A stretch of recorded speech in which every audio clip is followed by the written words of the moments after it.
samples. K is Q. S consists of the Schmidian place, the only one, plus periodic places associated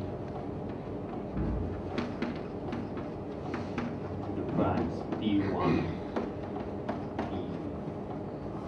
P(R), then OS is a ring obtained by converting the primes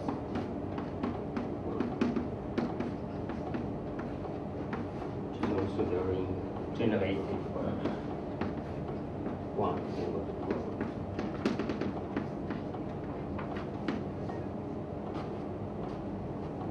So, for instance, this is the ring of S integers.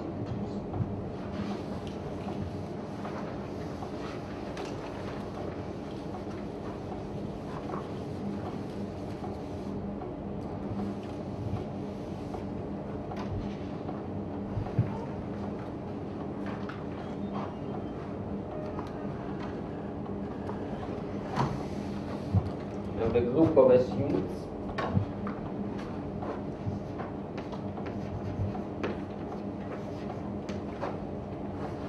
OS times is the group of units of OS.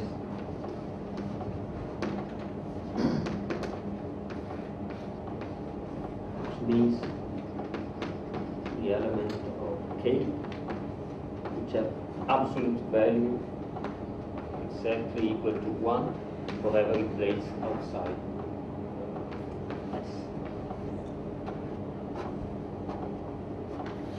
And in this case, this example of S cross is the group generated by -1 and P1 PR. So P1 P1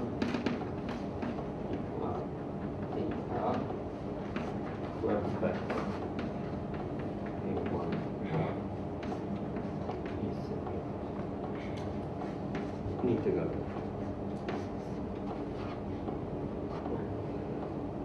In general, Dirichlet theorems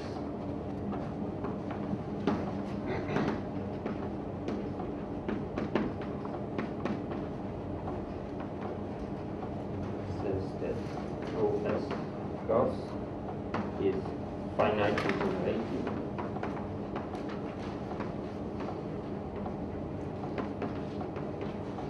of rank equals cardinal of S minus 1. So here you have R plus 1 place, the rank is R.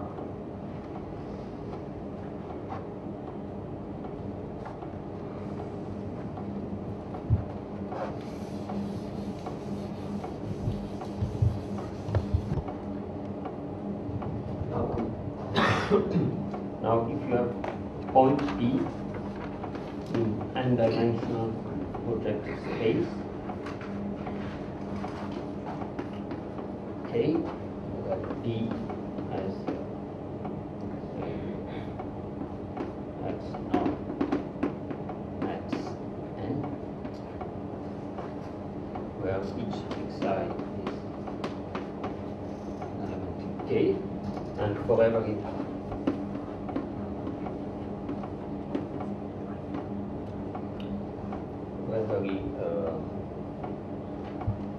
place U, we have a well-defined reduction map.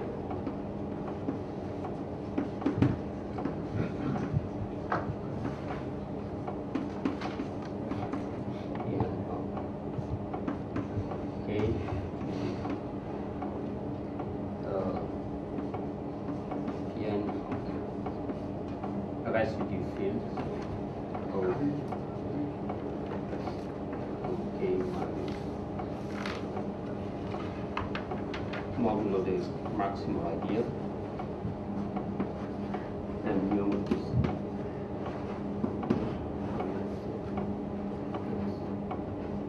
okay. Absolute value is strictly less than 1. This is finite field. Simply can use coordinates such that they are integers and not all belong to the maximal ideal, and we use each coordinate.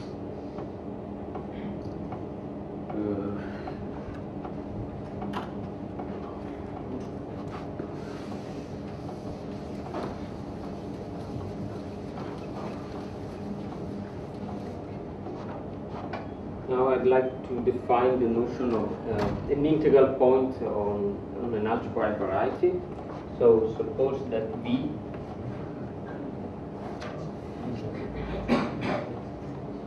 or call it V tilde is a complete projective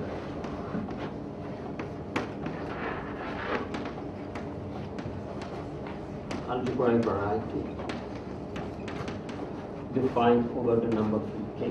So suppose that V tilde is contained in a projective space Pn.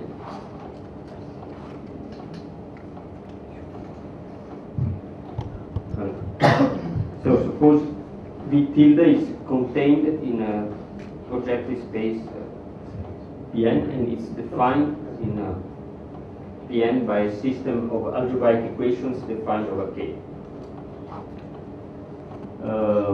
Now, for we take an algebraic subset D.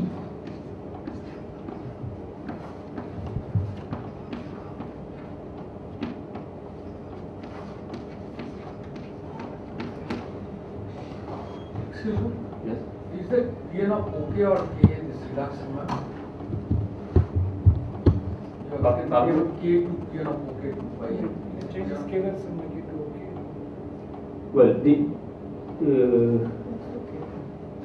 you can take a point with coordinates in K, but since coordinates are defined up to constant, you can suppose. Yes, actually, I will explain in a moment that Pn of K is the same thing as Pn of OK.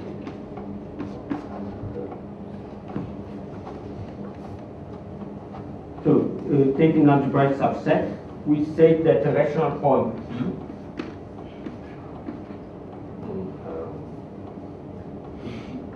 tilde minus D. Okay. So, a rational point of V tilde which does not belong to D is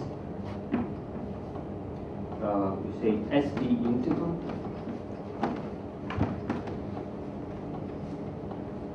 or S integral with respect to the subset D if for no place mu outside S, P reduces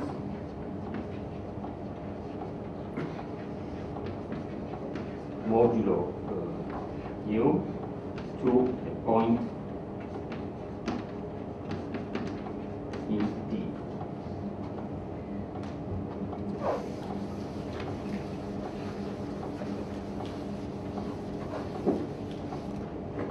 So letting D be the open subset V tilde minus D, we denote by POS the set of S integral points. So SD.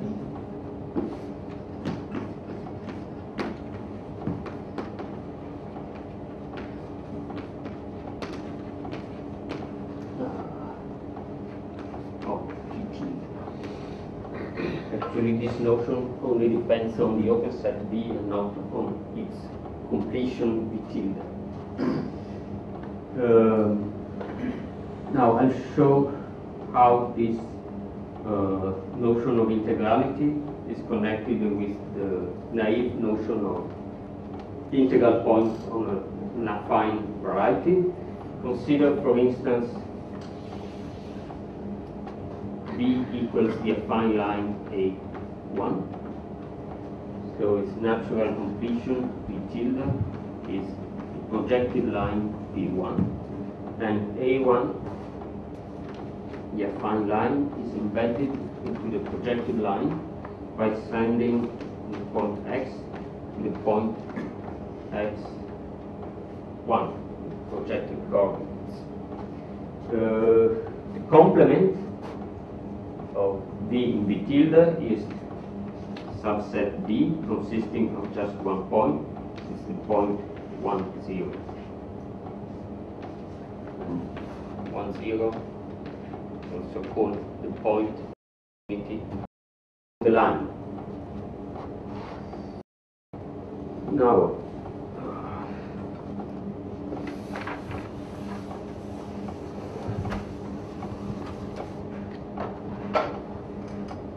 if point X is equal to a point, then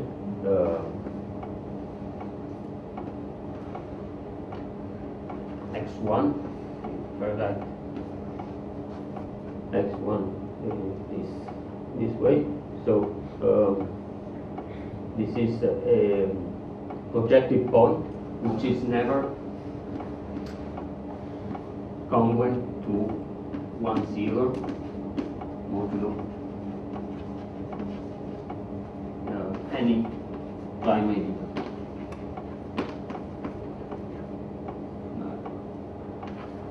Any non-zero, but any prime. So on the contrary,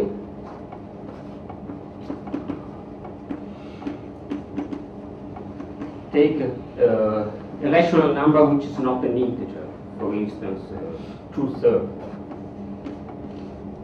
This is a point in A1Q.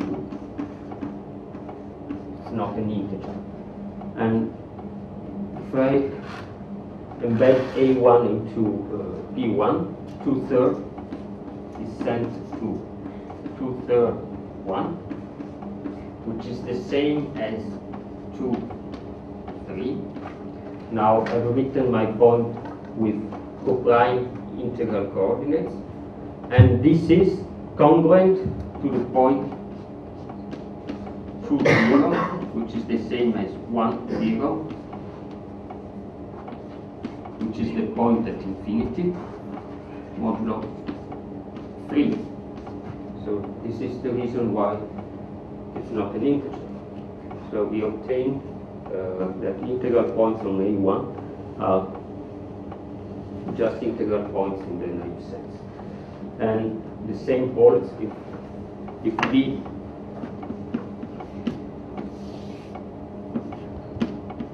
is an affine variety.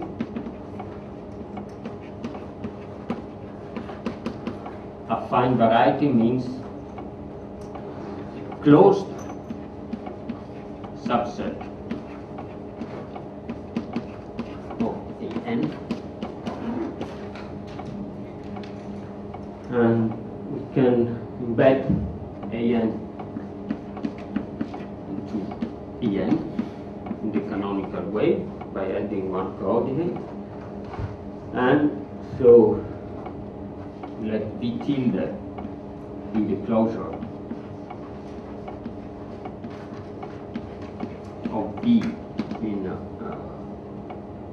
Bn. Let D be the complement, B tilde minus B, and then the integral point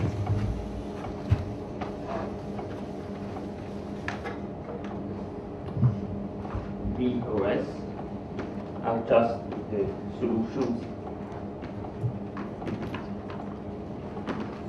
in S integers to the system of equations defining V A.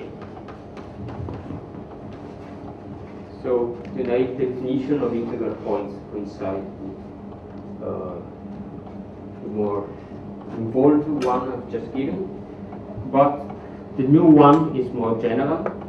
We can speak of integral points even on varieties which are not affine, so they are not defined by a system of equations in AN. For instance, we can take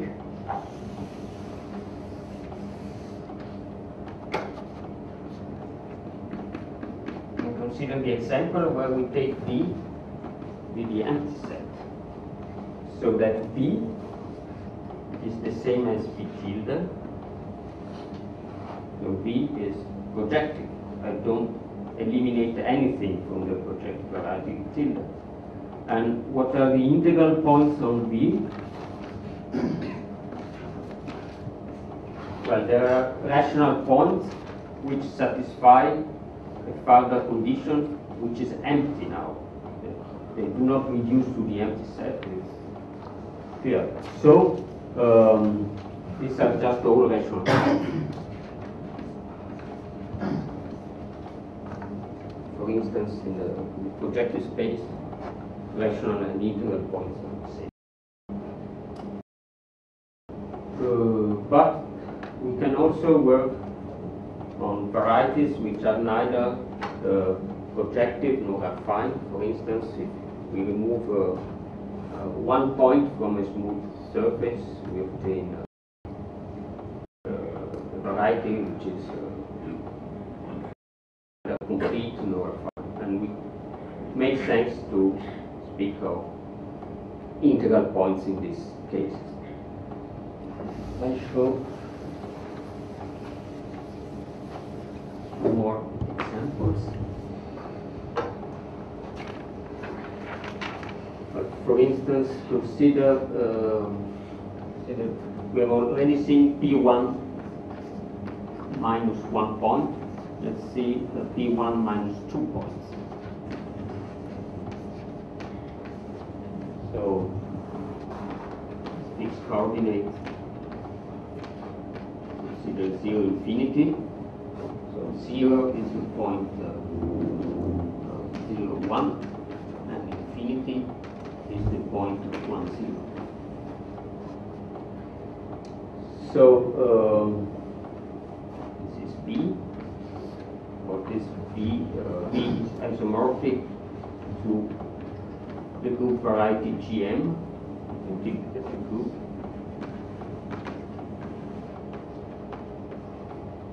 The one-dimensional curves. So if you remove the infinity, you obtain the affine line.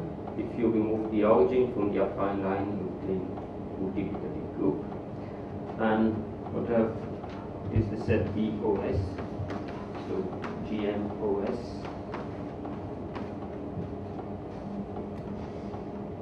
Can write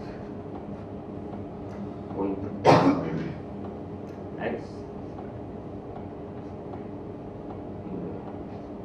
GM, and we view it as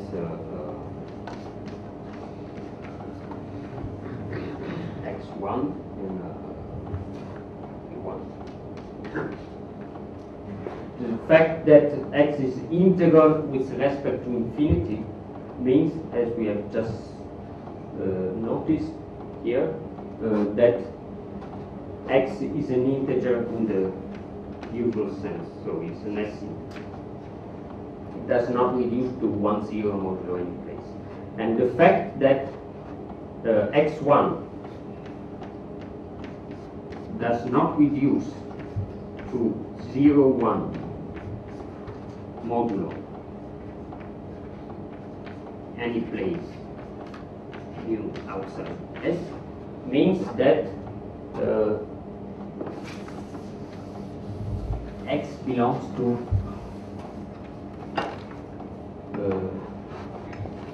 no prime ideal of the ring OS. So X is a unit.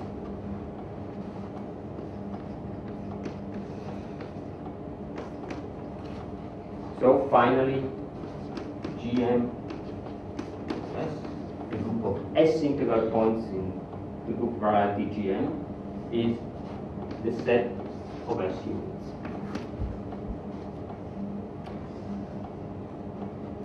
And of course they form a group.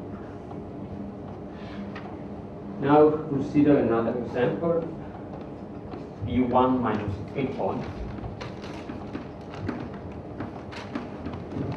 Make a canonical choice, consider the point 0, 1, infinity. So we have one further integrality condition, that point in question never reduces to 1 modulo any prime. So x, I'd like to call x u, because it's a unit, and u does not reduce to 1 modulo any prime ideal.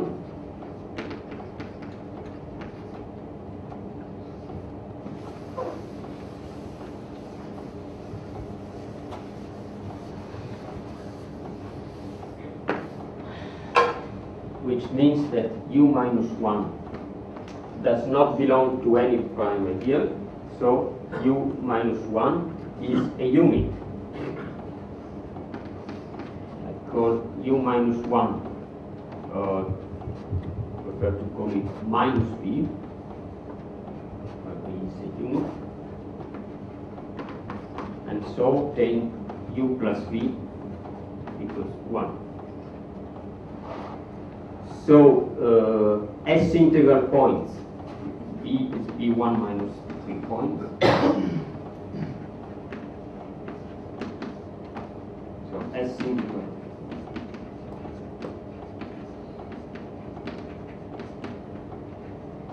points on V correspond bijectively to solutions in units to the equation u plus v equals 1.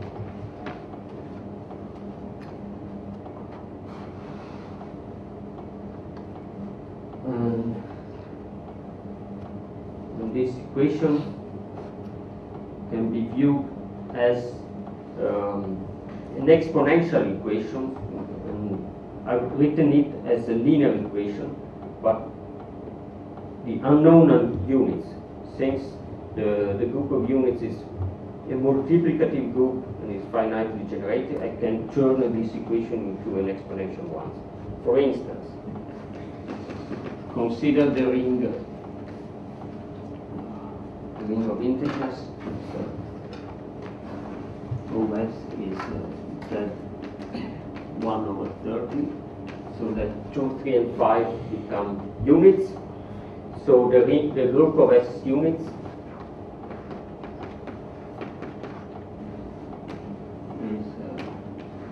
formed by element of this form, plus or minus 2 to the a, 3 to the b, 5 to the c. So for instance,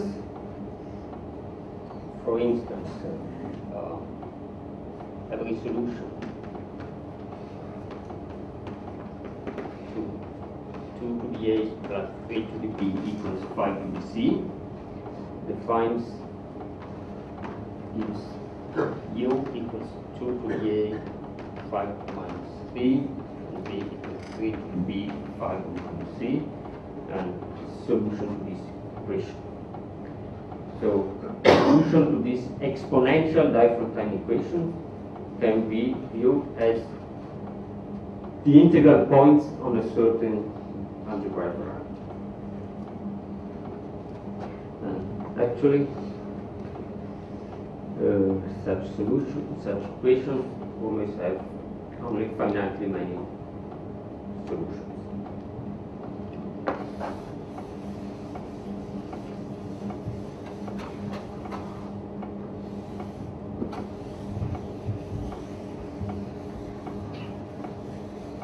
The first two examples of A1 and GM, integral points are Zariski dense, at least if you allow a finite extension of the OS.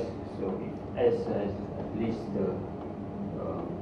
2 elements, So if K is not Q, so the imaginary quadratic field then is reduced to only Archimedean places, then the group OS cross is infinite, so you have it's a risky then set of integrals. While here it can be proved, it's the theorem due to Siegel and Mahler, that there are only finite solutions.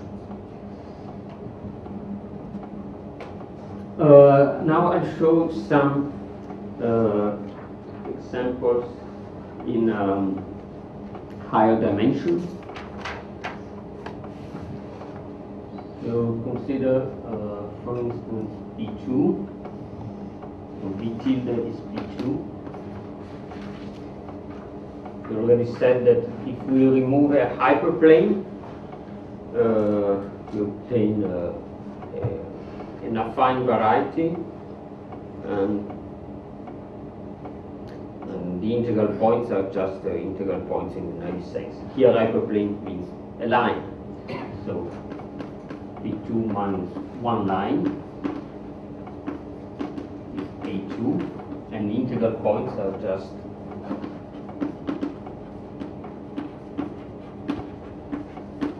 points x, y, z. So suppose that the line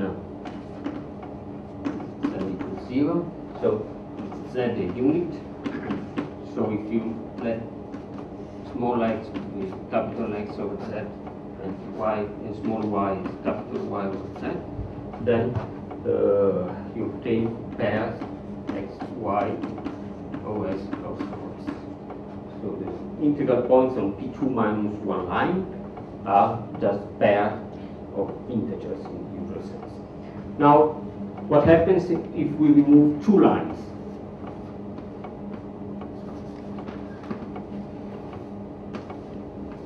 You can choose coordinates such that the lines are z equals 0 and for instance y equals 0.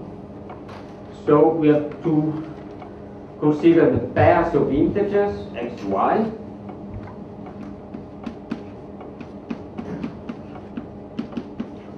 such that the point x, y never reduces to the line y equals 0. Never.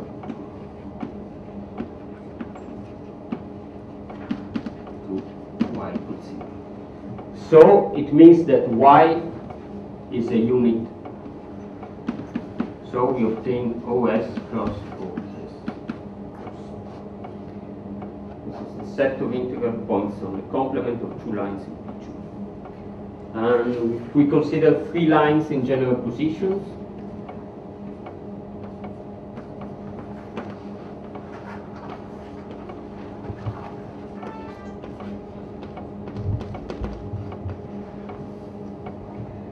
can suppose the lines are z equals 0, x equals 0, y equals 0, and we obtain so integral points x, y such that both x and y belong to no prime ideal, so they are units.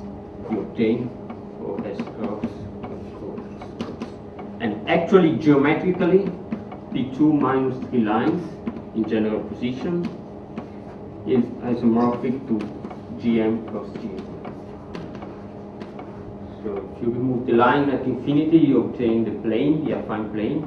If you remove two more lines, suppose they are the coordinate axes, so you obtain pairs of non-zero scalars, so GM cross GM. And now what happens?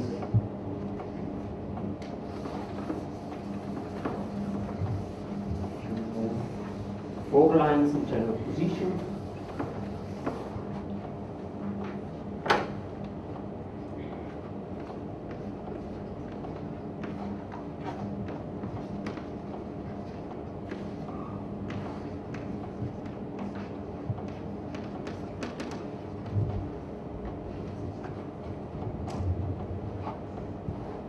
So we can suppose the lines are z equals 0, x 0, y 0, and x plus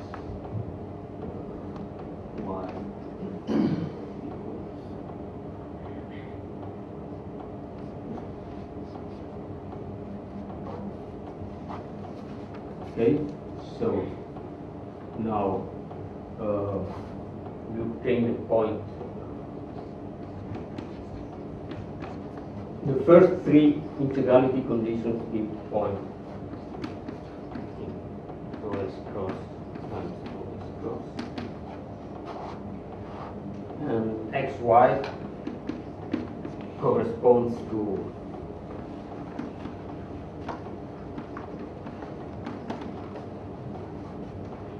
x, y, 1, and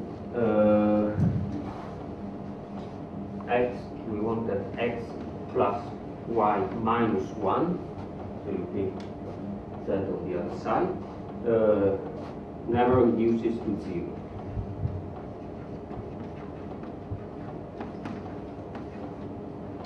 So x plus y minus 1 is a unit.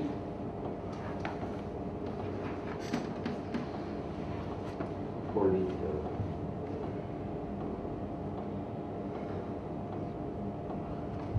minus w, and I like x, change the name, call it u because it is a unit,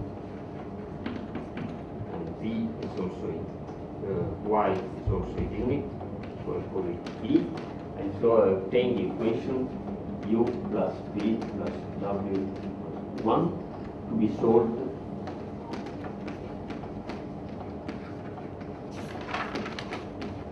in units. So integral points on the complement of 4 lines in general position in the plane correspond bijectively to S-unit solutions of the linear equation u plus v plus w equals 1. And is a theorem called the S-unit equation theorem.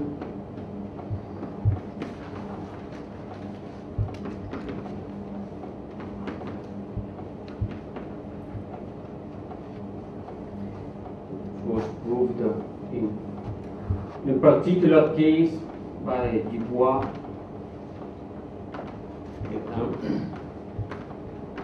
and in general case by Evertsen, and independently by Schlickeweil and van der Bochten.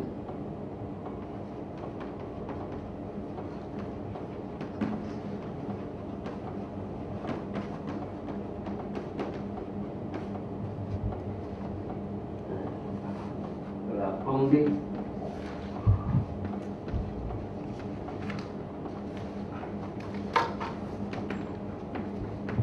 finitely many non-trivial solutions or non-degenerate solutions. Let's call it non-trivial solutions.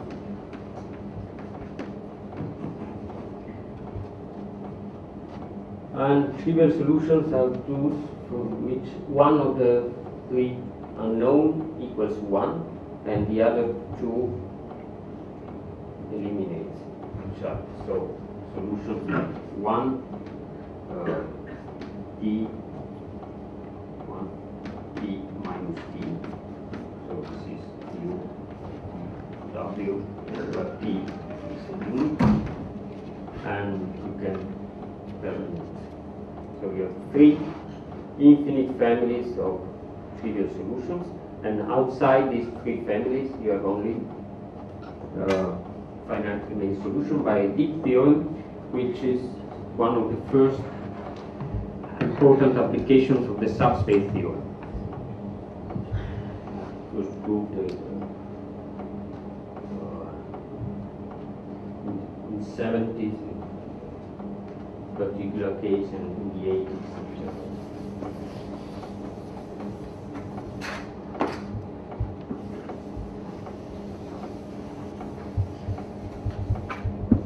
I'd like to show by a picture that the 3 infinite families of trivial solutions can be easily understood from the geometry of the complement of 4 lines of 2. So let us draw 4 lines.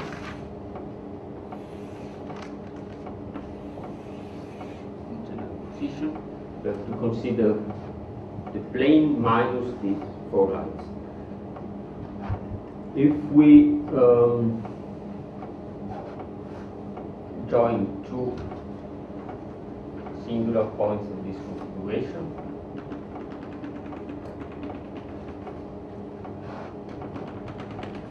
you obtain this dotted line on the plane, with a line on the plane is isomorphic to P1. If we remove from this line the points at infinity, so points in this configuration of 4 lines, we have to remove just 2 points. While a generic line intersects this configuration of 4 points, there are certain special lines, like the one I drew, that intersect only at 2 points. So this dotted line is P1 minus 2 points, and so it is geometrically isomorphic to Gm. And Gm contains infinitely many integral points, which correspond bijectively to S units.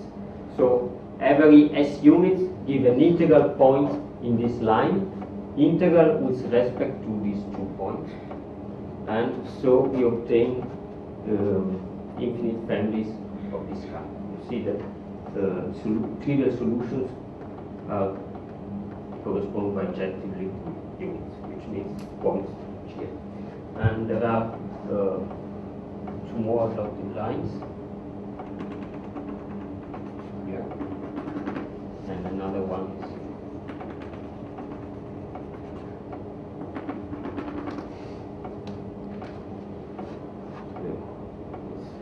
Exercise in algebraic geometry to prove that there are basically, if B is the complement of 4 lines,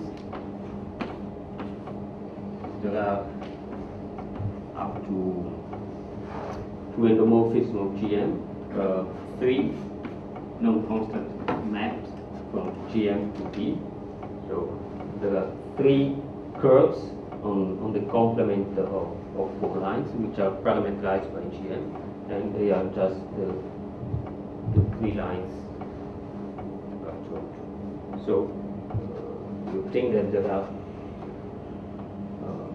3 trivial families of solutions, 3 kind of producing in a trivial way infinitely many solutions, and the deep theorem of S-unit equation says that apart from these solutions, there are only finitely many more.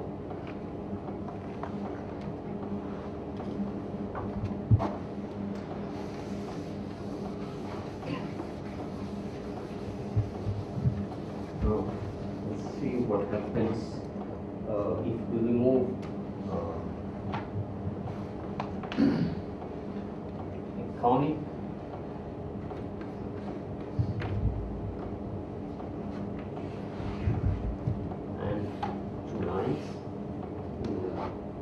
positions. So, can suppose that one line is 0, first line,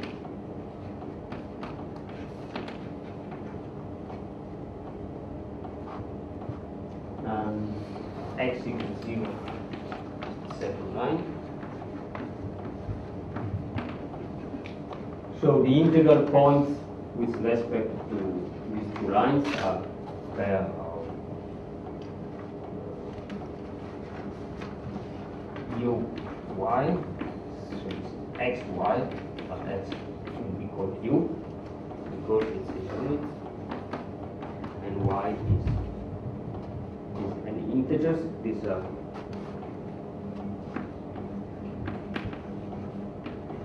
integral with respect to the 2 lines.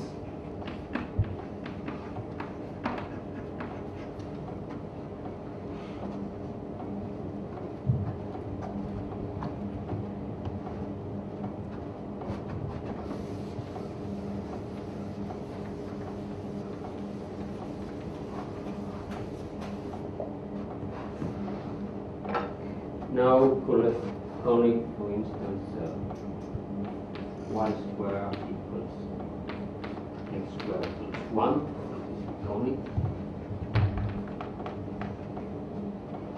And so you obtain that y squared minus u squared minus 1. This never reduces to 0, so is a unit.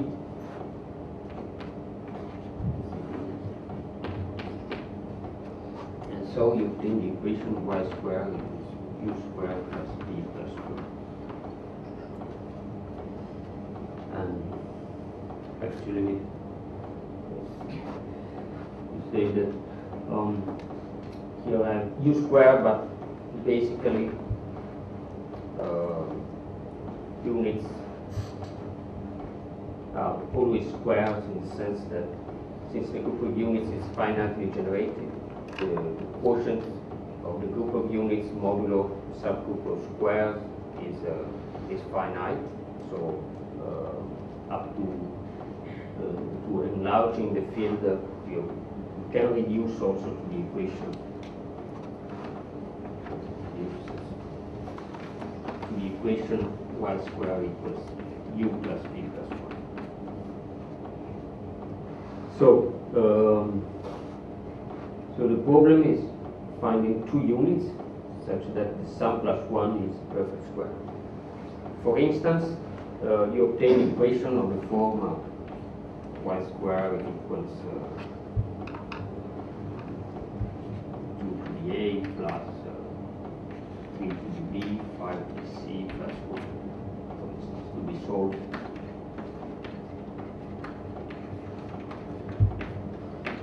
In a, b, c natural numbers. This is an example of an exponential Lafontaine equation whose solutions give integral points on that parameter. And it's an open question that all equations of this kind have only finitely many solutions. Apart from possible trivial solutions, which in this case do not exist in these particular equations, trivial solutions may be obtained in this way. If you take t, the units, you consider the identity t plus 1 squared equals t squared plus 2t plus 1. So consider this equation. But why n or z here? Pardon? ABC are in integer. Oh, for instance, we can take natural numbers. So, solutions of this kind, in particular, with long points. So you have a solution of this equation with u equals t, v equals 2t.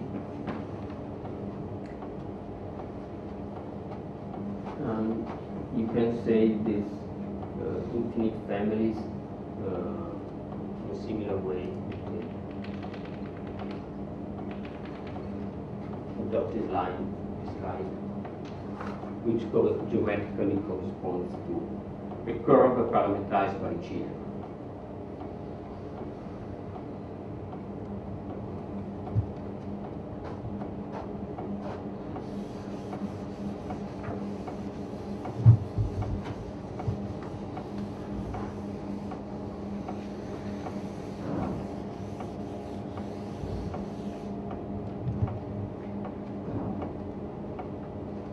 Another example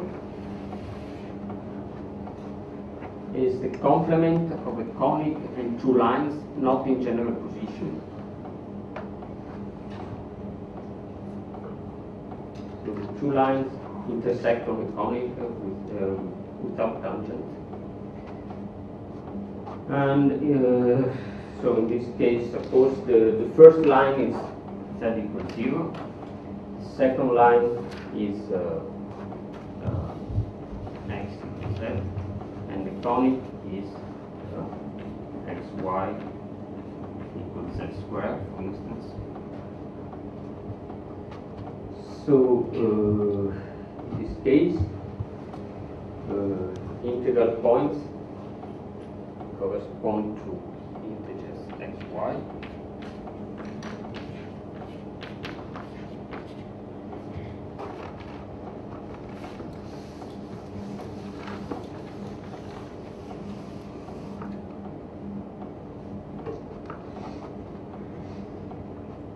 Such that so we call that this corresponds to x, y, 1. So x does not reduce to z means x does not reduce to 1. So x minus 1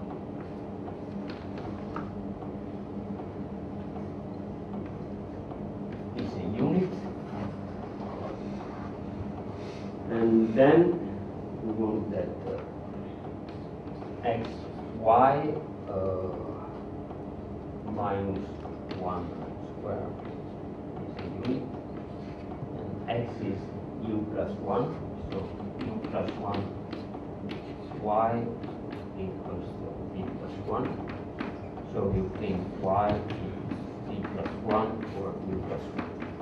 And in this case we have a divisibility condition. We want that this ratio be an integer, so the problem is u plus 1 divides v plus 1.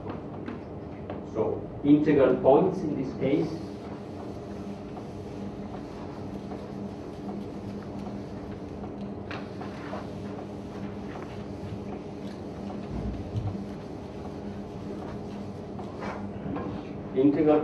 correspond to pairs of units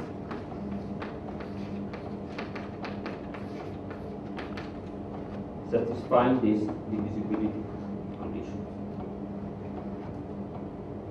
And it's easy to see that they form a Zariski dense set in the plane. For instance, we take Z1, 6, so 2 and 3 are units. Take V of the form minus 2dn plus minus 2dn, and U of the form 3dn. So the problem is 3dn plus 1 divides 1 minus 2 to the n of 2 to the n minus 1. Same. Okay, so 2 to the n congruent to 1 modulo 3 to the n.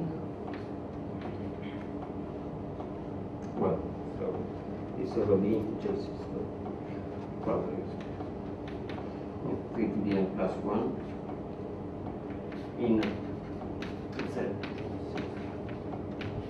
So it's not possible in z, but in z plus 6 it's possible. So we have to write 3 to the n plus 1 as power 2 multiplied by of the integer, and then take 2 to the n congruent to 1 modulo q in usual range of integers. So 2 to the n minus 1 over 3 to the n plus 1 will be power 2 multiplied by an integer. This is a unit in the ring, an integer, so the ratio is an integer. So there are infinitely many solutions, and actually it's a Zariski dense set of solutions.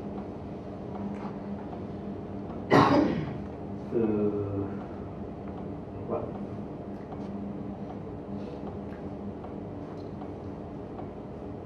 Now, just say some words about analogy.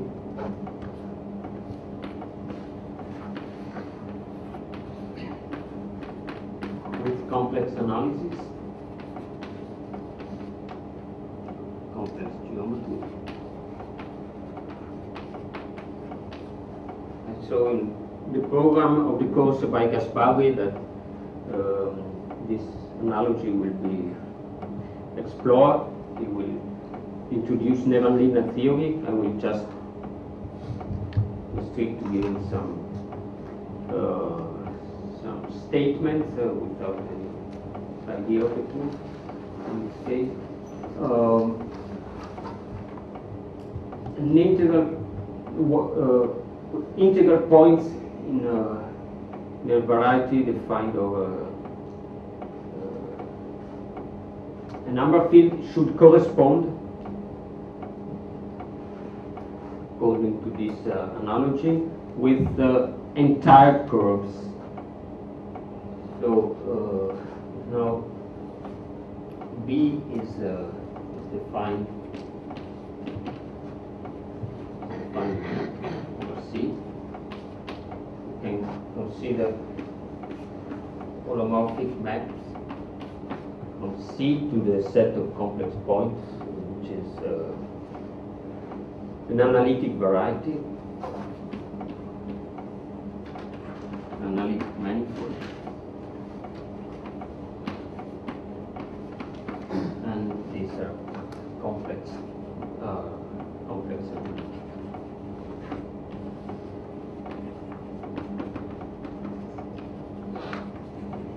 maps, which are also called entire.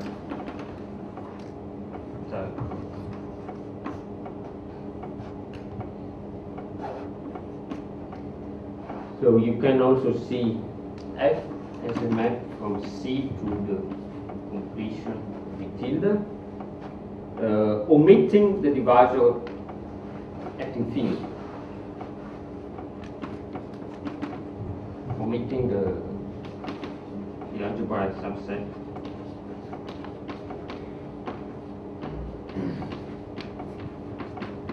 D, where we call that D is a complete variety minus divisor D. So an integral point is a rational point which never reduces to D modulo any prime, and an entire curve is an entire curve in the complete variety which never touches the part at infinity.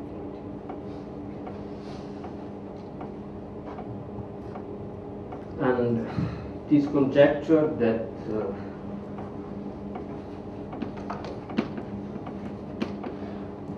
there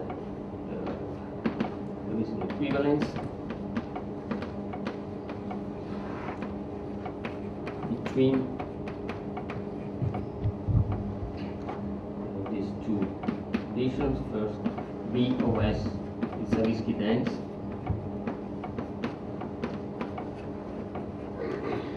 for a suitable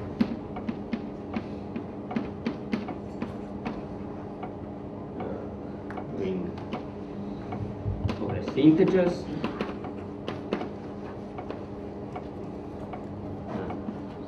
Condition there exists at C type curve with the Zariski dense image.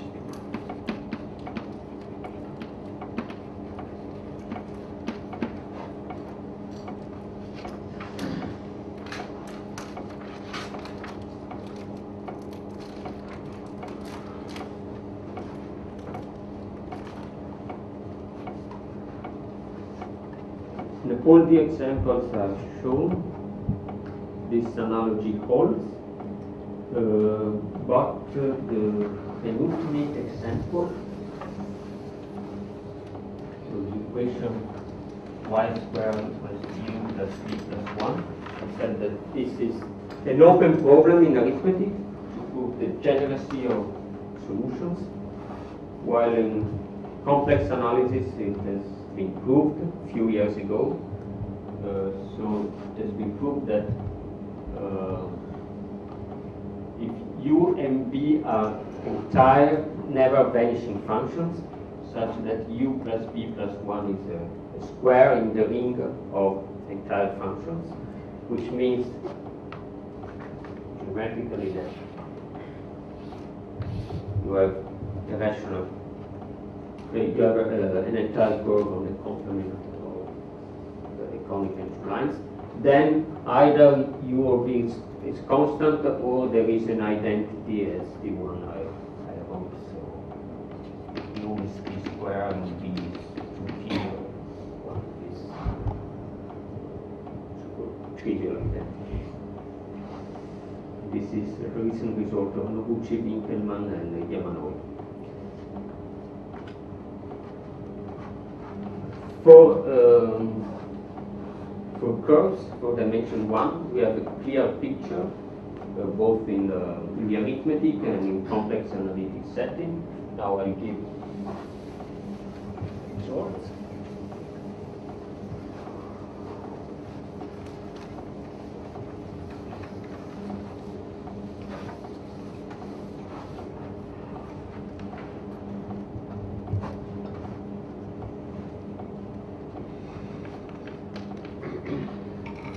Curves.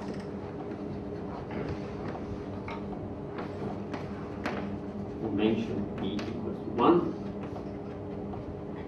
The following situation. We're supposed to simplify that T tilde is moved.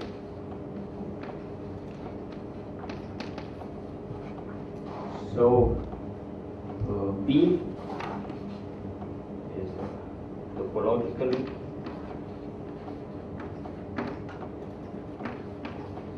classified by two invariants.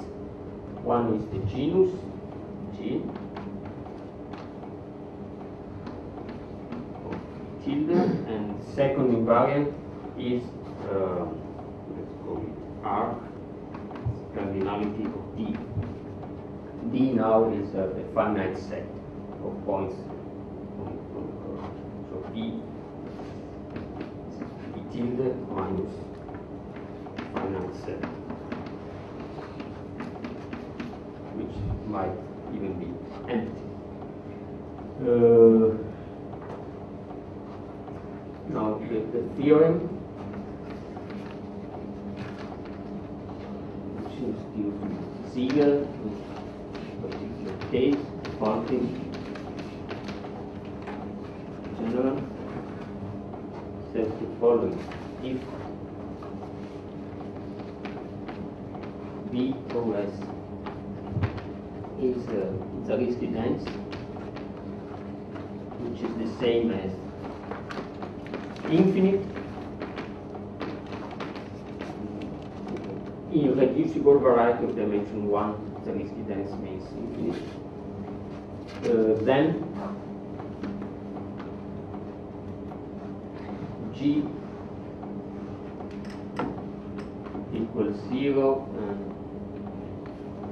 R is less than 2, or less than or equal to 2, or G equals 1 and R equals 0. The contrary is one of these conditions.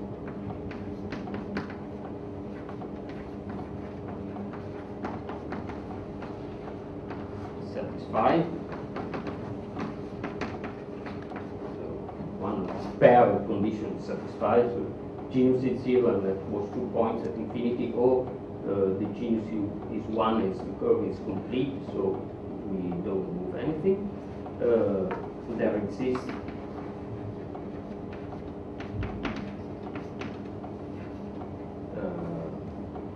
OS, which means having OS integers, such that the OS is infinite.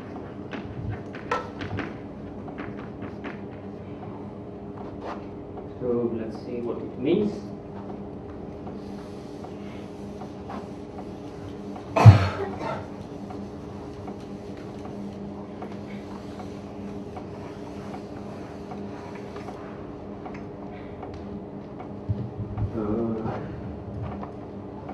means that V for S can be infinite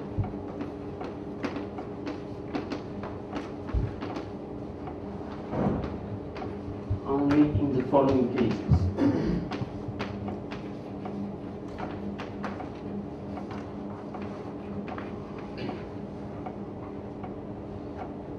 So genus 0 and consider no points at infinity, so V is P1, in which case rational and integral points are the same. So rational points on P1 are significant. Second case, genus 0 and 1 point at infinity, so A1, the affine line. In this case, the integral points are integers in the usual sense, and they are infinite. Third case, genus 0 and 2 points at infinity. So we said that the variety is the group variety Gn. Again, integral points can be in the curve. You take an algebraic point of infinite order in the sense of the group law on the elliptic curve. So you take for k the number field sufficiently large to contain the coefficient of the equation for D and the coordinates of this point of infinite order, and over this field you have infinitely many integral points. Actually, it's not completely obvious that there exist algebraic points of infinite order. True, but not obvious. And so in each of these cases, not only there can be infinitely many points, but really there are if the ring is sufficiently large. So in other words, this theorem is best possible. It's classification of curves with infinitely many integral points and complex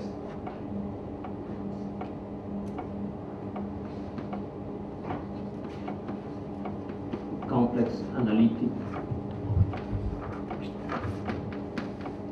analog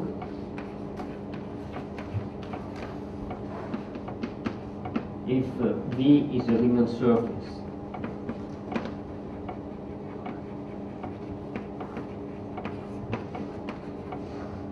and F say to V is holomorphic to constant,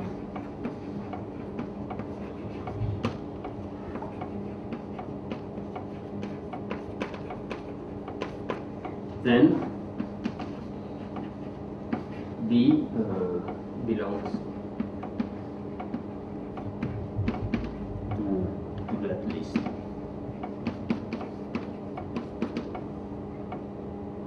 And vice versa for each one of these Riemann surfaces, there exists an entire non-constant map towards that Riemann surface. Clearly, there are entire holomorphic map to P1, to A1, which is the same as C, to Gm, which is C star, that is the exponential map, and to an elliptic curve, which is a complex torus. So the universal cover is an entire non-constant map. On the contrary, if you remove from P1 3 or more points, there are no entire curves on the complement, which is Picard theorem. An entire holomorphic function cannot omit 0, 1, infinity. And same if you take a Riemann surface of genus at least 2, and its universal cover is the disk. So the genus of V is 2. You obtain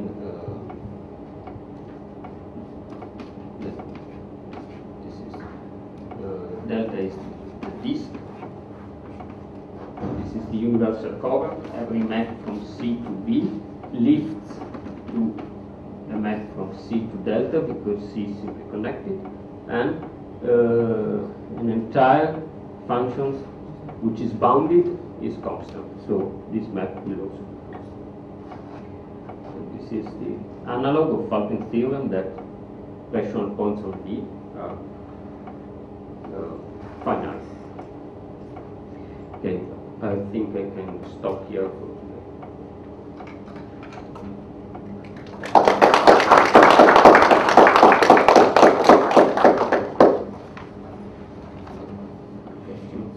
So what do you propose to do? What's the plan of lectures? I propose to explore the case of surfaces. So I will introduce the tools from Diophantine approximation. So I will speak about the subspace theorem without proof. Then I will give applications. Well, first I'd like to prove Siegel theorem, which is the affine case of this theorem when R is non-zero. And I will prove Siegel theorem in detail, starting from the subspace theorem, and then I will explore many examples for surfaces. So you introduce subspace theorem also. So next time I will introduce